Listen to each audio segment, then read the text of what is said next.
Hello, how's everyone doing today? It is Berkfamily54comics.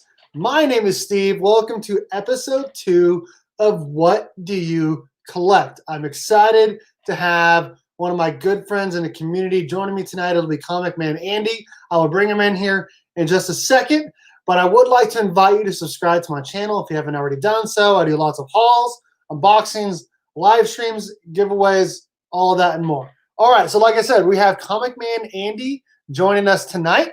What's up, man?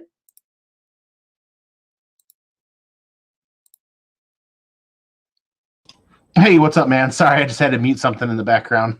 I was like, what happened? What's up, man? Well, that's why I always start, anytime we go live, I always make sure I'm muted, because sometimes there's always a hidden window in the background, because I could hear you talking like 3 different times over, and I'm like, what did I miss? What did I miss? Oh, no. Nice. What's up, man? Hey, it's a great summer. Is it summer yet? It is a great spring day out there. It's 93 out here in Michigan, so it's hot. Wow. Hot. I did make a reference. I don't know if you watched my Canadian show yesterday. I made a reference to Detroit not being the nicest place in America. So sorry about that. I live in Kansas, so I can't really talk about anything. There's nothing really here. How you doing today? What's going on in your neck of the woods? How's your family? I'm doing great, man. Thanks. Thanks for having me. Excited to hang out tonight and talk about comic books. What's going on over here? Well, it's Tuesday. Monday, Michigan officially allowed restaurants and bars and breweries to open back up. So we went and hung out at our favorite watering hole and had a quick pint and supported those guys today. And now we're back home getting ready to make dinner and hang out. That's awesome, man. Nice. Let's go ahead and hit up the chat. We have some good people up in here. First person in here, we have Magic Lasso. People's Court. You know, you do love People's Court. He said hi to us. Hello. You said hi back. Canadian Comic Collector. What's up, Ty? How you doing, man? Evan Shimko. This is an awesome guy. He is in here every single time, whether it's a premiere or a live stream. This dude has notifications turned on. He is a great supporter of this community. Evan, you're awesome. I appreciate you joining us. Rob Boswell. What's up, man? I like that avatar. Nice. Some comic book hunter. Hey, Magic. Hey, Andy. Hey, Steve. What's up, man? It's a pretty cool avatar, too. I scared you. Okay, let's see here. He sneaks up like that. Let's see. Oh, we have a couple more people. Wow, I can't even keep up. Andy is here. Did you bring Woody and Buzz? You know, one of these days I'm actually have to buy the figures just for that. There you go. I've said that joke to you probably way too much.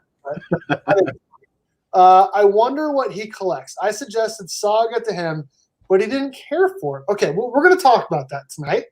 Hello, John. Off of work yet? Oh, yeah. I'm a teacher, just like John is. Our school ended 3 weeks ago, 2 or 3 weeks ago. John, I believe, is working for another 2 weeks. So hopefully he gets off soon. Okay. Andy, my first question to you. So I have a couple of questions I'm going to asking him. And, yeah, of course. Yeah, dude, of course. I have a couple of questions I want to ask him. Other than that, we're just going to be hanging out, chit-chatting for 30 minutes to an hour. Superior Hero Reviews, hello. Dude, Andy, I believe, so my first question is, when did you get into comic book collecting and why? But I kind of already know from a comic core show about 2 weeks ago. But why don't you go ahead and talk about it? Because I believe you said there's 2 different times that you got into comic collecting. Is that right? Yeah, that's right. That first interaction is very comparable to a lot of other people's introduction into comic books, right? Where you're 7, 8, 9 years old. Hey, you're doing really good today. You got a good grade on something, or you're just being a good kid. You know, here's a little treat. And that first comic book that we picked up, or that I got as something of that interaction, was the the Punisher War Journal #1, printed in 1988. So without dating myself, I was a young man, and it was on a spinning rack, and it was just one of the. I just pointed to it, and that's what I wanted, and that's what Mom grabbed at the local drugstore. And from that point on, it became a thing with my family, and I was on my best behavior at church. Stop at the drugstore. Here's a comic book. I was, just a good kid in general, trying to be a good kid. And whenever that worked out, and there's a comic book. And it just became one of those things. Yeah, Andy, good kid, right? It became one of those things where I just gravitated to Punisher because the local drugstore that we went to and the local toy store that we went to had those on spinner racks whenever we went, right? So obviously you gravitate towards something that when you're that young, and I just continued to collect Punisher. I had no idea there was even DC comic books in the 80s. Zero. You didn't know about Batman? No. What? No, I wasn't allowed to watch a lot of those movies in the 80s growing up. And whatever I did watch was years and years later on replay on the old cable networks. And even then, it wasn't something that I gravitated towards. At that age, you're outside doing stuff and playing with friends. And I didn't collect a ton. It was mostly Punisher Warzone, Punisher War Journal, Punisher, some later Punisher Volume 2 stuff, and they did an event, Suicide Run, that I was really big in when I was in junior high and high school, between those different titles. But then at that point, you got a car, you got a job, you're busy doing stuff. Hawaiian Punch, man, great to see you. He is a great guy. Good to see you, man. When you get a car and you get a job, you're out making money. You're out wooing the ladies. You're out, buying burgers and buying sodas and whatnot and having a good time. And then I realized I had a local comic book shop. So at this point, they informed me, well, you can have a pull list. Whatever you want every week comes out, hits that box. Well, this is around the time that Image came out in the 90s. And, you're a young man. Image is putting some amazing stuff on covers, right? Well, those Michael Turner covers, those Jim Lee covers, yep. Yeah, Rob Liefeld covers and whatnot. J. Scott Campbell's first artwork came out in Gen 13, which that was in the 90s as well. That stuff's hitting. I completely forgot about Marvel for a hot minute there and was pulling all the Image stuff and buying all that. And I had no idea what I was doing in the 90s, but I'd buy 2 covers of everything. Keep one super minty fresh in the box and keep one as a reader copy. It was a form of speculation back in the 90s that none of us really even thought about what we were doing. And I did that for 3 or 4 years and was buying everything I could get my hands on and read, and I loved it. I would sit there in school with a comic book with paper over it and tracing everything and trying to learn how to draw that stuff, and had a blast with that. Well, and then you get a little bit older. Some other things happen. You move away. You get busy. The collection takes a back seat. And then that collection, you realize very quickly, doesn't travel well, right? It does not travel well. It's expensive to ship. It's heavy. Lots of them to move around. They just sit in a box like your trophies from when you were a kid in your mom's attic.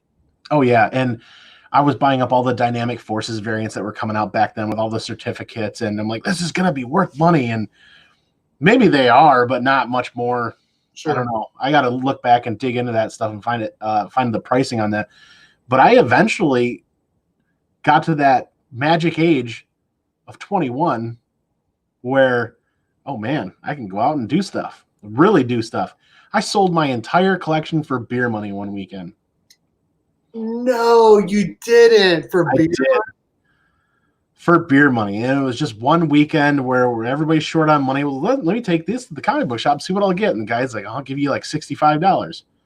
We're talking, probably 4 or 5 short boxes worth. Probably had 10 times that at a minimum on cover price for the books. Just guesstimating. But at the time, like 20 or 21, I'm like, yeah, I'll take the money. Let's go have a good weekend, have a good time. And I kind of regret that. There were a lot of books that I could replace, but I can't replace that experience. Right. And eventually, when I came to the realization that that was a pretty crappy decision on my part, and I wanted to get back into comic books, it was many years later, probably 2004, 2005.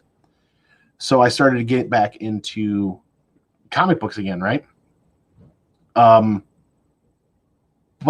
CGC started in 2000, 2001, 2000, 2001. So when I started doing a lot of searching on the internet and whatnot, I realized, well, you can get guaranteed grades. Mm-hmm. Well, I could get those Punisher books that I've already read, and I could get a reader copy, and then I can get a graded copy. Because as a collector, that's kind of just something that's really stuck in my head. So I started doing that. I started buying up. No, absolutely not. I've got plenty of beer. I'm not selling anything for beer money at this point ever again. I haven't seen that comment yet. I'll have to. Oh, there it is. Magic Lasso. Thanks, man. Yeah.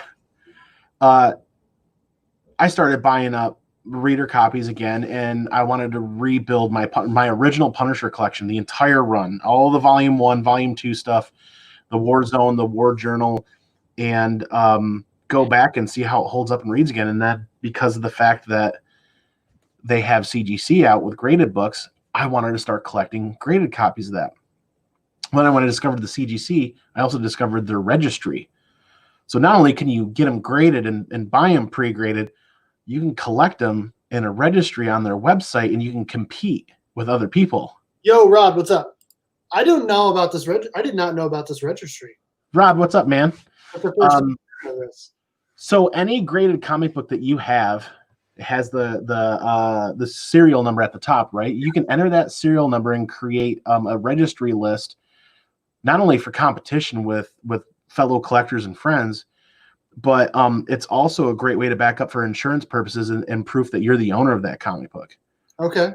TJ the Slab Drag Watson actually had a graded comic book stolen out of his car, and he was able to get it back because the fact that he had it registered with CGC.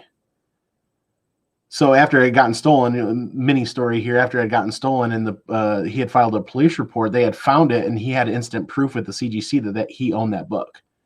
It wasn't a word of mouth thing. He had instant proof and was able to get it back because of that. Wow. So that registry plays a very large role for, collection purposes and insurance purposes, but it's also a lot of fun. It's a great way to keep track of where you're at and a lot of stuff too. So I got back into that, and I realized 2004, 2005, Punisher stuff was dirt cheap. I'm like, yes, the thing I love the most, this stuff is cheap. You're talking $20, $30 CGC 9.8s. So I got this grandiose idea. Wow, if they're this cheap, can I do an entire run of Volume 2 in 9.8? That was many years ago. I'm not even to 50% done. Well, now that those books are that much older and that much harder to grade, not harder to grade, but to keep in decent condition and get higher grades, that's getting very difficult to do, actually. Instead of being $20 or $30 a slab, they're now $50, $60, $70, $80 a slab, and the scarce ones that are low on the census are double that. Yeah. That's tough. So fast forward a little bit of slowly buying little chunks here and there, I've really found out that as a collector, I'm that bargain hunter. I am and I'm not. There's some things I give a lot of leeway to, but I'm still that bargain hunter where if I find something I want for my collection and I find it for basically the cost of slabbing and shipping, I'm usually buying it. Yep. Makes sense. Here we are today.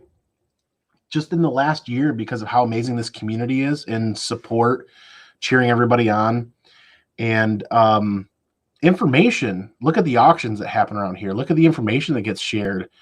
You look back on the 90s and you're trying to find a comic book. It was difficult. It is not difficult to find a comic book. If you can't find a comic book right now, it's because it's scarce.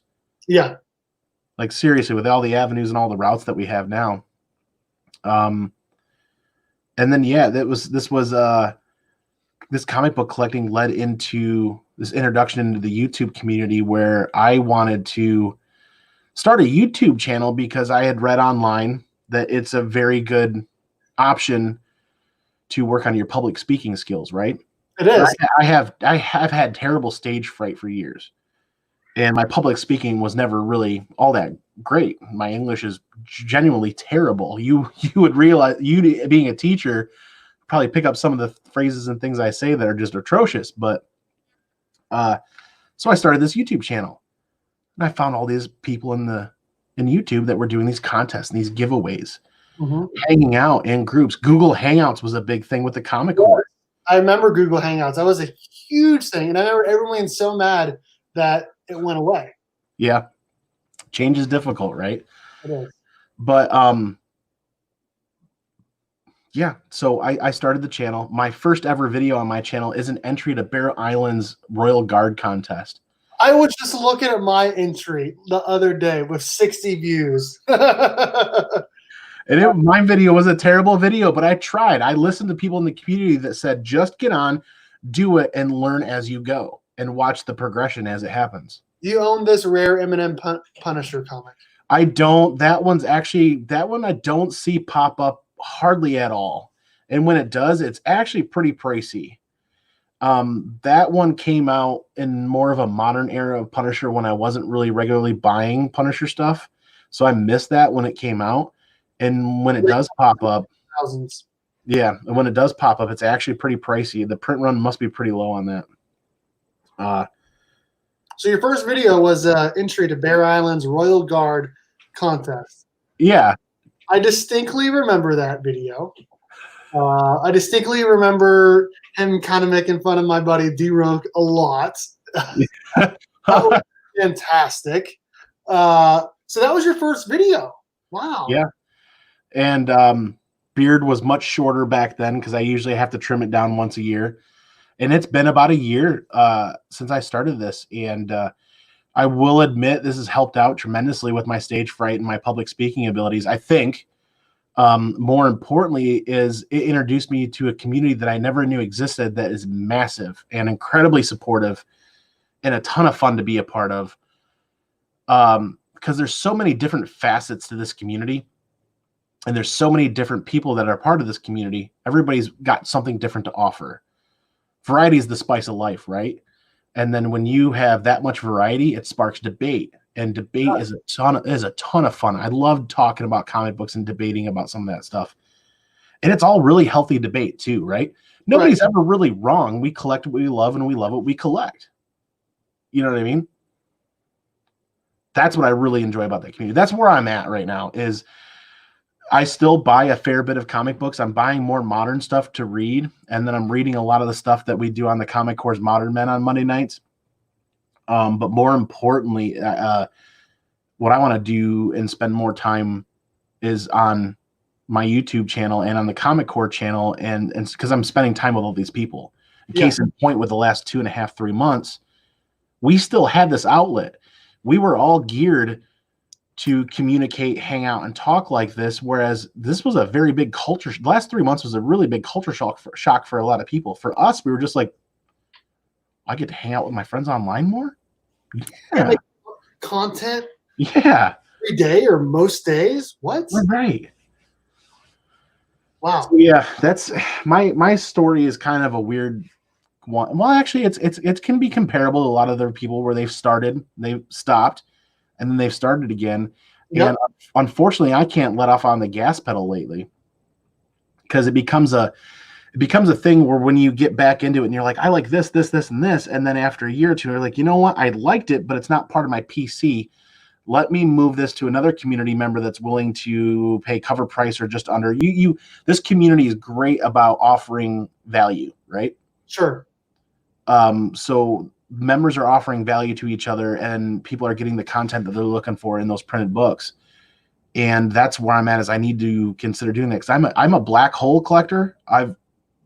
Besides my original collection that I've sold, I think I've only sold a couple of other books before that.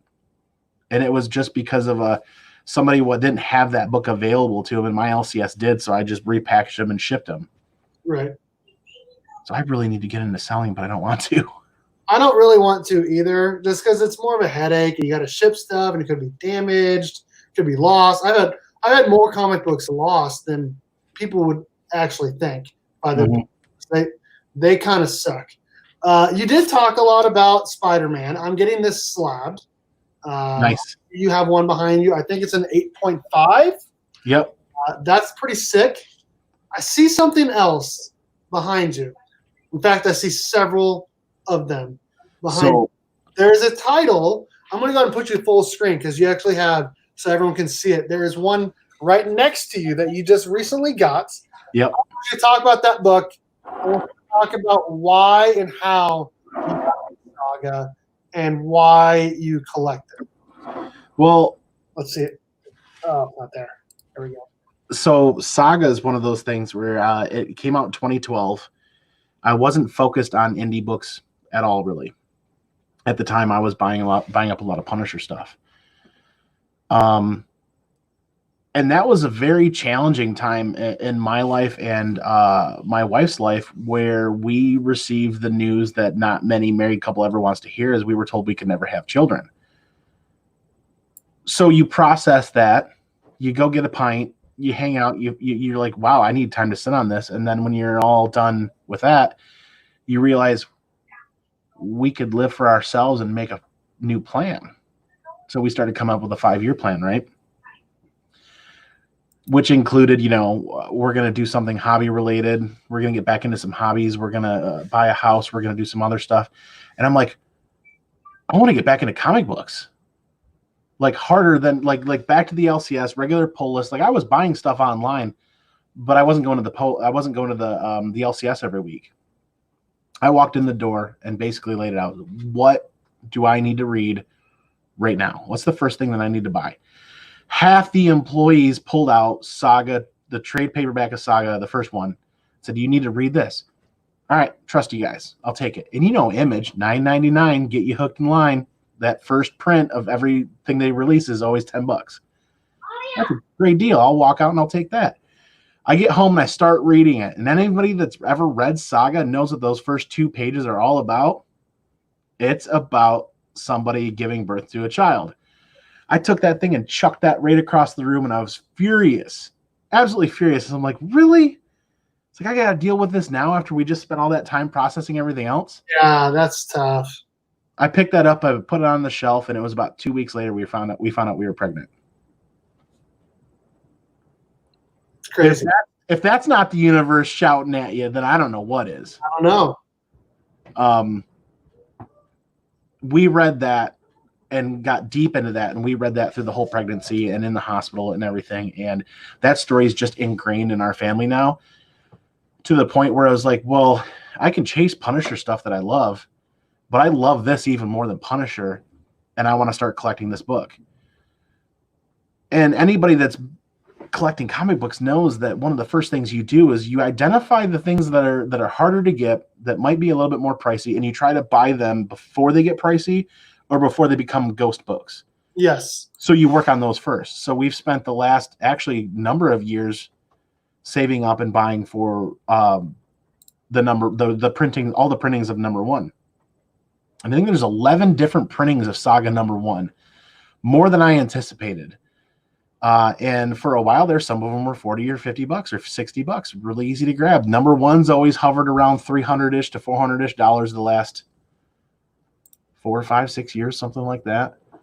2 and 3 were really cheap when I bought them. The fourth print is 1,400 copies or less.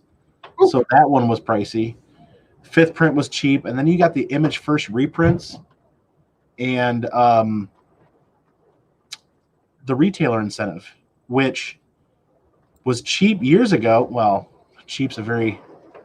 I got a storm coming through now.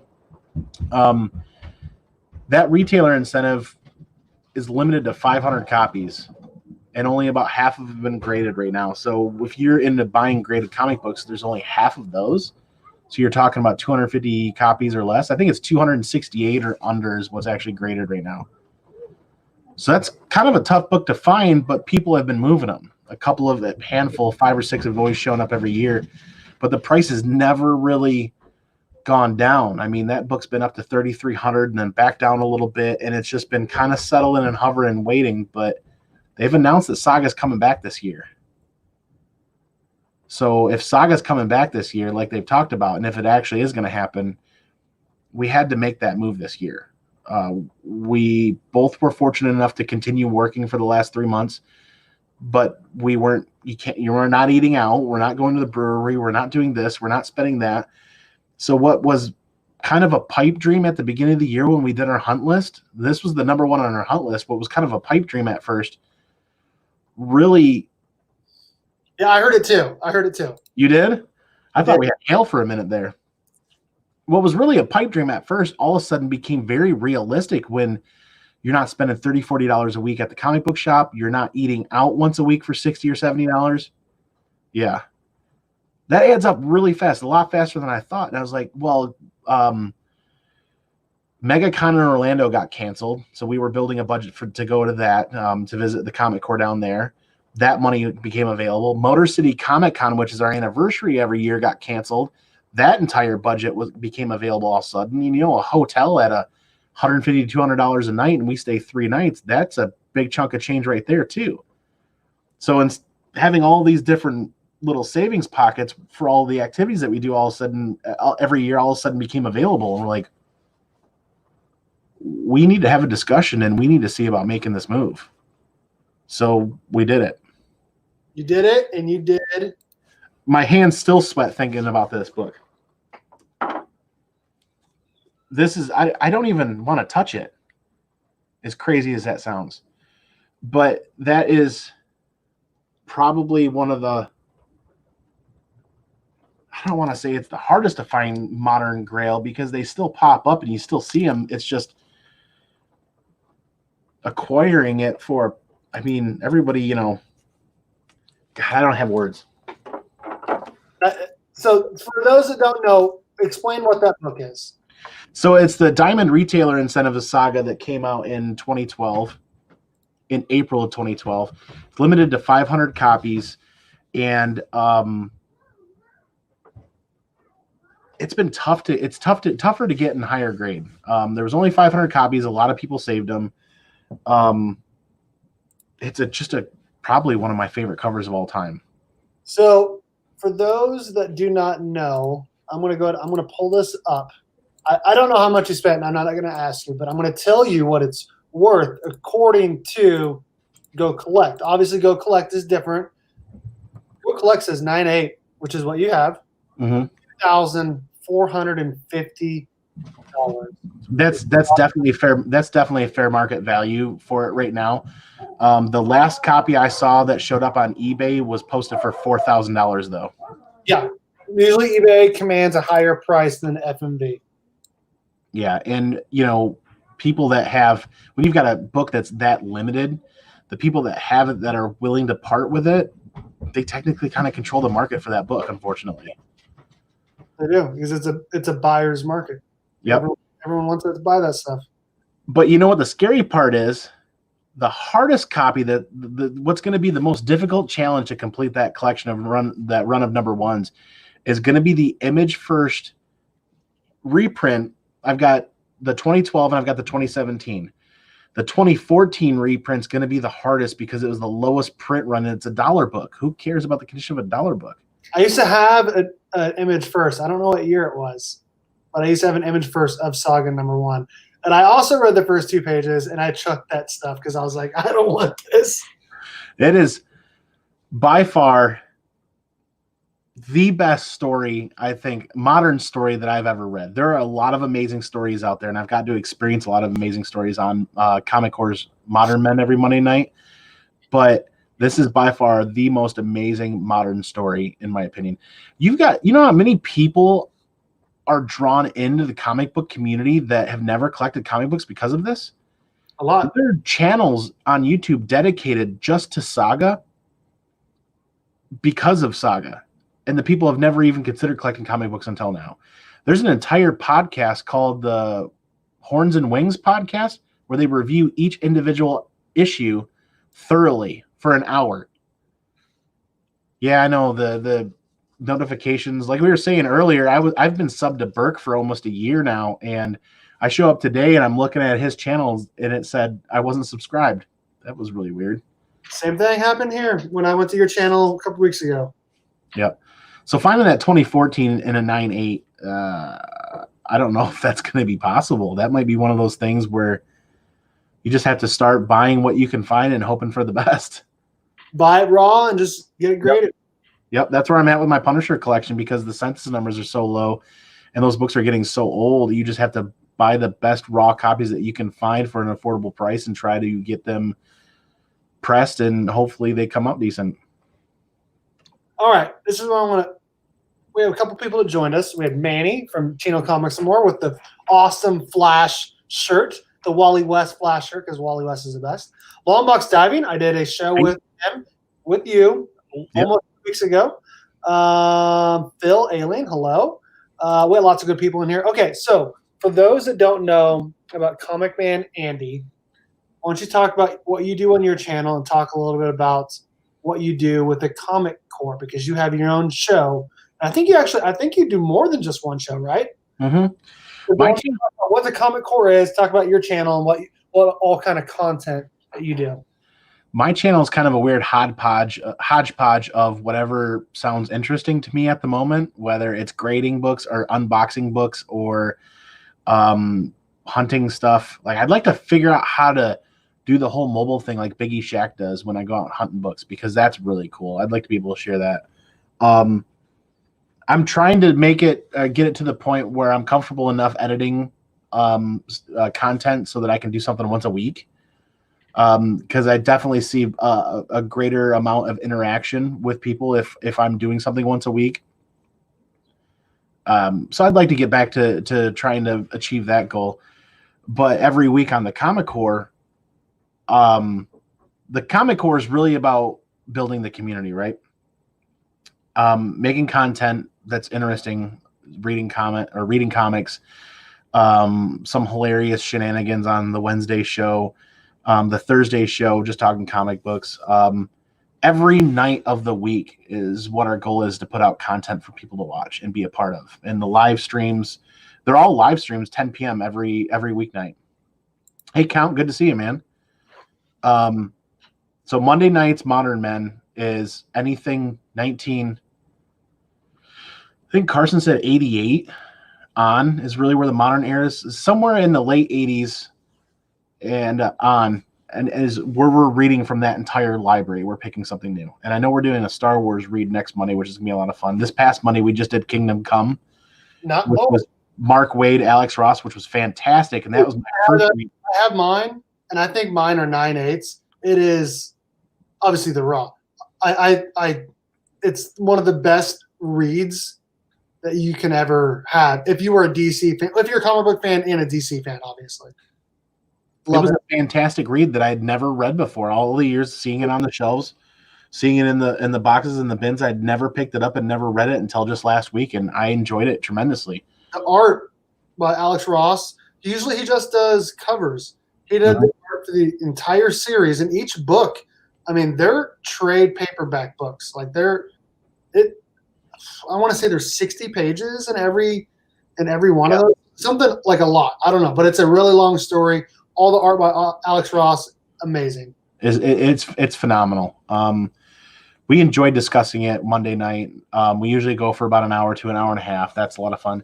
Tuesday night is one of my favorite shows on the Comic Core every week, because that's Golden Guys at 10 p.m. So you get JD Comics, you get the Golden Age Guru on there, you get Knights of Old on there, and DS Comics is usually on there as well. Why is that my favorite show of the week?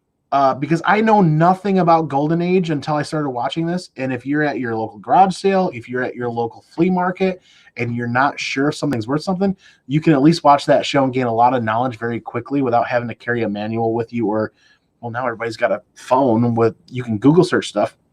There's still a lot of areas where reception's dead, and you can't get that answer on Google or on your phone.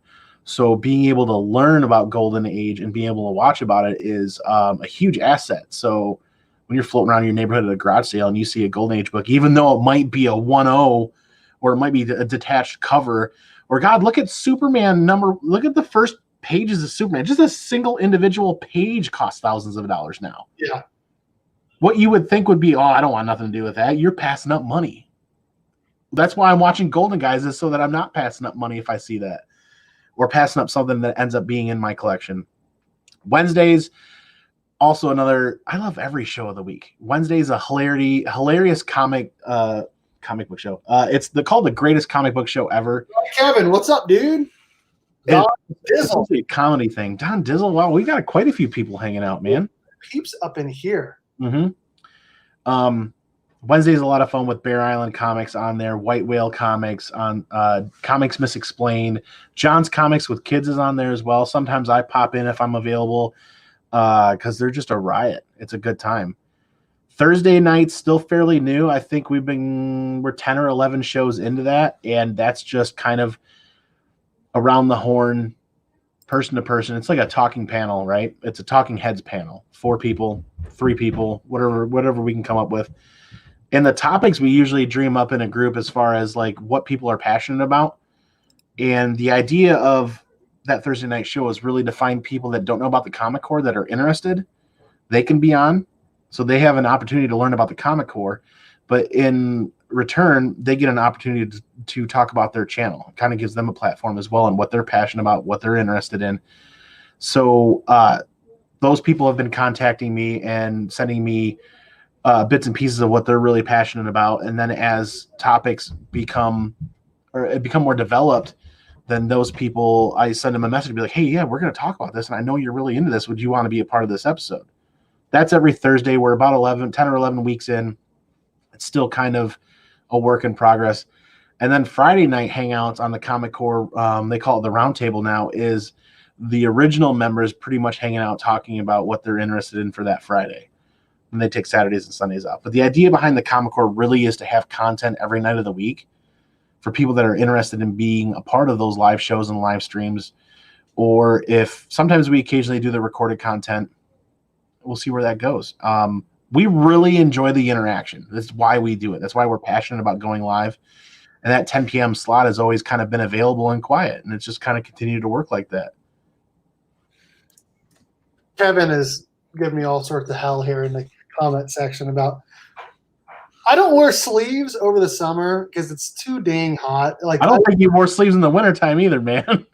You know, he wants to see a flex. Are you sure about that? He is about superpower, right? There it is. I don't know. I'm not that big. So I have been working out. I have been working for sure. I have been working. I have been hitting the weights. Yes, I need to hit it more though. Man, this has been a lot of fun so far. I work out every day. Just people never seem to respect the 12-ounce curls like I do. Just a 12-ounce, just the beard, right? Okay. Oh shoot. All right. So now, I've asked you a ton of questions. I'm just gonna go and just let you just talk about just whatever you want. We can just hang out for another 10, 15, 20 minutes, and then we'll call it a night. What are some things? Do you have any books that you wanted to show off or anything? Or you already showed off that really sick book? Everything I'm interested in showing off, I keep up back here all the time. Okay, let's go through those because obviously not everyone can see that. I think we got is that a Mega Red over there? Yep. So we got the run of sagas up above us. The only thing that's missing now is the 2014 print of the Image First. Omega Red, like I said, in the 90s, pulling some of those books. Jim Lee's art with X-Men was phenomenal. I loved that. And Omega Red's one of those characters that's never really been in the limelight much, right? Never really had a lot of spotlight. And I'm kind of intrigued by that a lot of times, that lack of spotlight, kind of that underdog situation that makes me really interested. Two Brothers Comics would say he agrees with that because he's a big Omega Red fan. Dustin from Two Brothers Comics. So that issue of number 4, the first Omega Red, that was my first ever signing experience at Motor City Comic Con with Jim Lee. Oh, wow. So I'd never done that before because before that I was like, I don't like paying to wait in a line. I can't stand it. But it's all about perception. It's all about how you're viewing that, right? When we decided to pay that money and started looking into it, Motor City Comic Con in Detroit is probably the lowest ticket price you'll ever see for a Jim Lee signing, at least at that time. It's like $150. to get in line to meet Jim Lee, get a signed print, get some swag, get a picture with them, get 3 books signed, and they had a CGC facilitator there. Every other comic convention that I've seen that's had Jim Lee has been double that. $200, $300, $400. $200 is not double. They've always been pricey. So we took that option to do that. First ever signing experience. And I pulled 3 books that kind of like encompass the beginning of Jim Lee's work. Alpha Flight 51, which is his first pencils with Marvel. Then the X-Men #4, First Omega Red, and my all-time favorite cover, the Punisher Armory #1. Nice. That one is my favorite Jim Lee cover of all time. That's one of the ones that I originally, not that book specifically, but the Armory #1 is something I bought off the rack back in the day. That one I found it in a 9.8 for like $40. So I'm like, and it was a newsstand copy. So I'm like, people talk about people talk about cracking books and getting them signed. Ooh, do I want to take this risk? Well, at $40, that wasn't too bad of a risk. I cracked it and sent it in, got it signed and sent it in, and it came back a 9.8, thankfully. And without making that a giant long story, the giant size Spider-Man back here, that's the Punisher's 3rd appearance. Okay. That's also the first appearance of his battle van too, if I remember correctly. The War Journal 9.8 newsstand edition. I didn't even know that there were newsstand ones when I was a kid. I didn't know the difference between newsstand and direct edition. So when I started collecting Punisher stuff, I hadn't seen a newsstand edition until the last year or so. So I grabbed one of those. Newsstand edition of Volume 2, #1, the 8.5 white pages, ASM 129. That was my holy grail of 2019. Yeah. Took awesome. Most of the year to save up for that, and actually drove all the way from Michigan to Baltimore and met up with the guys from Supplement Comics, Brian and Jack. Yep. And our Patreon group. The Patreon group hung out at Baltimore, and the Comic Corps hung out at Baltimore. So we had quite an extensive weekend of partying, hanging out, and digging for comic books. And there were a number of those copies there, and I made that my holy grail, and I made a budget. I set my budget, and I'm like, this is what I'm looking for. Hopefully I can stay within it. And I found, actually, Bear Island Comics found that copy on the Thursday while they were setting up the Comic Corps booth. He sent me a picture. He's like, this is outside of your budget, but maybe this guy will work with you. Here it is. Here's the location. So I owe it to Bear Island for finding that comic book, #1. Wow. And #2. And for starting YouTube, basically. Yeah, pretty much. I owe him a lot. I owe him lunch. He's only a couple hours away. I might have to buy him lunch one of these days.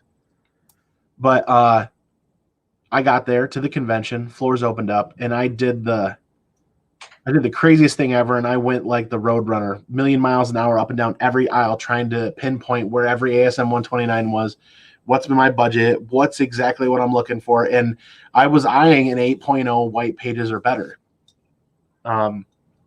Anything that had white pages on it was selling within the first 5 or 6 hours of the convention, which I was actually really shocked. I didn't realize that they were going to move that fast, because it's not a cheap book by any means. All the 6s, all the 7s that were well within my budget and then gave me some money to work with for that weekend, they were all gone. We were down to probably 5 or 6 copies that were just outside of my budget, and this gentleman worked with me, and I went up to him. I said, I don't know what I'm doing, but I'm going to shoot you an offer, and let's talk. I shot him an offer, and he said, I can't do that. This is a book under consignment. He's like, he shot me a number back, and I'm like, okay, I got to think about this. Let me take a walk. Best thing I ever did, take a walk and thought about it. Went and called the actual boss. Said, hey, hon, this is what's going on. It's like, can I get 50 more bucks for my allowance? She's like, well, yeah, but why? And I told her, and she's like, oh, okay. If it's for that, you probably should. That was the whole reason. That's the only comic book I bought in Baltimore. I drove 12 hours each way almost. Google says it's 9.5. That's horseshit. It's like a 12-hour drive with traffic. Wow. Yeah. The cookies in the oven, my wife says. I'll be right back. You keep talking. Yeah, I'll try to burn 10 minutes. I'm actually not too bad at tromping on. Hopefully everybody enjoys it. That's the only comic book I bought in Baltimore. That's the only reason. Well, that's the main reason I went to Baltimore is I wanted to meet everybody. I wanted to meet a lot of the people in the YouTube community and hang out. We hung out with a ton of amazing people. Got that comic book. My favorite part about that weekend, though, we went to a little back alley bar. I'll never remember the name of that back alley bar. I think this was Friday night. It was just maybe a block or two from our hotel. And we just started getting pints and hanging out. And Jim Steranko, like 1 o'clock in the morning with his entourage of people. I'm pretty sure it was Jim Steranko. I'd have to Google search it and whatnot and look him up. Just starts walking down the alley with his entourage of people, like looking at buildings, almost like he was looking for inspiration, artwork inspiration. I don't know, but he comes walking through with his people, and we're like doing a double take, and we just waved and said hi, and he kept on walking. Like 1 o'clock in the morning, this guy's up, looks like he's dressed to the nines, like he's going to a Vegas night. Like yeah. Like he's going to a nightclub in Vegas or something like that. And I'm like, that was really cool. The interactions in Baltimore were the best. That's by far the comic book convention I'll never miss ever again. I don't care if I'm driving or I'm flying, but the Comic Core family and the Simpleman's Comics family and everybody that was out there, it was great. And I got to meet the Hero Initiative out there, which was a lot of fun as well. God, that's really what collecting is about. That's really what collecting is for me now, is that community. Being able to meet and hang out with everybody. I would rather buy one book and sitting around and talk about that one book with 20 people than to buy 20 long boxes. True. And sit by myself. That's true. But I still want to buy 20 long boxes and dig through them and find some hot books or something like that. There you go. Reggie just bought 100,000 comics, man. Ooh. That's crazy. Man, I did buy a new shelf. That's coming up next on my channel. I got a giant, massive box of supplies coming that I'm going to unbox and have some fun with. And I bought a new shelf system for just behind me for all my graded books. Nice. You'd think that graded books wouldn't stack up very quick because they're kind of pricey. Wrong. You find those $20 deals or those $30 deals of stuff that people don't want that's really that you're interested in. And next thing you know, I'm up to, I think, 4 boxes of graded comics. And I think they hold about between 20 and 30 a piece. I'm running out of room for that stuff, so I had to buy more storage, more supplies. I like to rotate mine, but yeah, I would like to be able to showcase more behind me for sure. I thought about getting a third shelf to put above it or below it. I don't know. We'll see. And that's next on my list too. Those look like the ones from IKEA that are like. I got them from Amazon, but yeah, they're very similar. Yeah. Those are very reasonably priced. I think somewhere in the neighborhood of $10, $12, $15. And I've got a lot of wall space that I'd love to be able to hang a bunch of that stuff just so that I can enjoy it as well. Because thankfully I'm in a Michigan basement. I get some light, but I don't hardly get any. So that means I can actually hang up a lot of stuff, and all the light that you guys see are shining, it's all LED stuff right above me. And if everything I'm understanding correctly from LEDs is they're probably the safest light you can use around comic books for any extended period of time.